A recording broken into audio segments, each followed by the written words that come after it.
மேலும் தொழுகை நிலைநிறுத்துங்கள், அவனுக்கு மாறு செய்வதிலிருந்து தவிர்ந்து கொள்ளுங்கள், ஏனெனில் நீங்கள் அவனிடமே ஒன்று சேர்க்கப்படுவீர்கள் என்று நாங்கள் கட்டளையிடப்பட்டுள்ளோம். இப்போ இந்த இடத்துல அல்லாஹ் என்ன சொல்கிறான்? அல்லாஹ்வுக்கு கட்டுப்படுங்க. இப்போ நம்மளை மாதிரி முஸ்லீம் சமூகம் இருக்குது. நம்ம ஆட்கள்கிட்ட கூப்பிட்டு ஜும்மாவுக்கு வராங்க இல்லையா தொழுகைக்கு, அவங்கள எல்லாரையும் ஒரு இடத்துல அடைச்சி வச்சுட்டு, நீங்கள் எல்லாரும் அல்லாஹ்வை இறைவனை ஏற்றுக்கிட்டீங்களா அப்படின்னு கேளுங்க. ஆமாம் அப்படிமா. நீங்கள் எல்லாரும் அல்லாஹ்வுக்கு கட்டுப்பட்டு நடப்பீங்களா? ஆமாம் அப்படிமா. நீங்கள் எல்லாரும் அசர் தொழுகைக்கு நாளைக்கு இன்றைக்கி வருவீங்களா அப்படின்னா மாட்டேம்மா.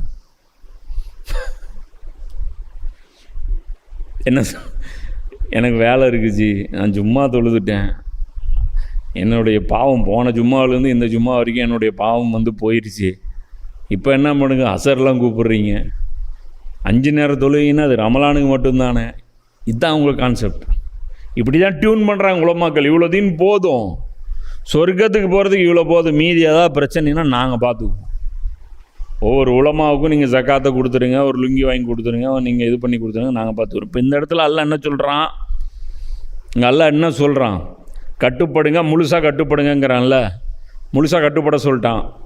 கட்டுப்படுறானா இல்லையான்னு எப்படி தெரியுது? அடுத்த 1 மணி நேரத்தில் தெரிஞ்சிடும். ஒரு பாங்கில் இவன் சாய வெளுத்துரும்.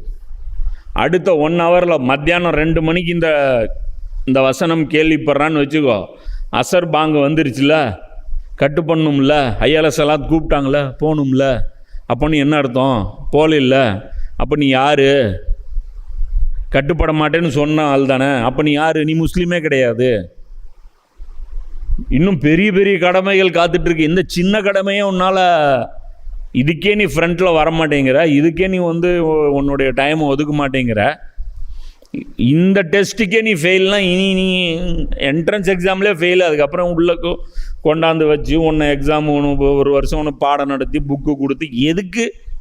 என்ட்ரன்ஸ்லேயே காலி, அப்படியே ஒளிஞ்சு போயிரு. அதுதான் அல்லாஹ் சொல்கிறான். தொழுகை அப்போ தொழுது காட்டு பார்ப்போம். இல்லை நாங்களும் அல்லாஹ் மதிக்கணும். அவங்க பேச்சு என்ன? குறைஷிகளுடைய பேச்சு என்ன? நாங்கள் மட்டும்னா அல்லாஹ் இல்லைன்னா சொன்னோம், நாங்கள் மட்டும்னா காபத்துல்லா அல்லாஹ் கட்டளைன்னா சொன்னோம், நாங்கள் மட்டும்னா இப்ராஹிமுடைய இறைவன் அல்லாஹ் இல்லைன்னா சொன்னோம், நாங்கள் இந்த குட்டி கடவுள்களாம் வணங்குறோம். அவங்க அல்லாஹ்விடத்தில் நெருக்கமாகி வைப்பாங்க. அப்படியா? அல்லாஹ்விடத்தை நெருக்கமாகிறது உனக்கு அவ்வளோ விருப்பமா? அல்லாஹ் மேலே உனக்கு அவ்வளோ உசுரா?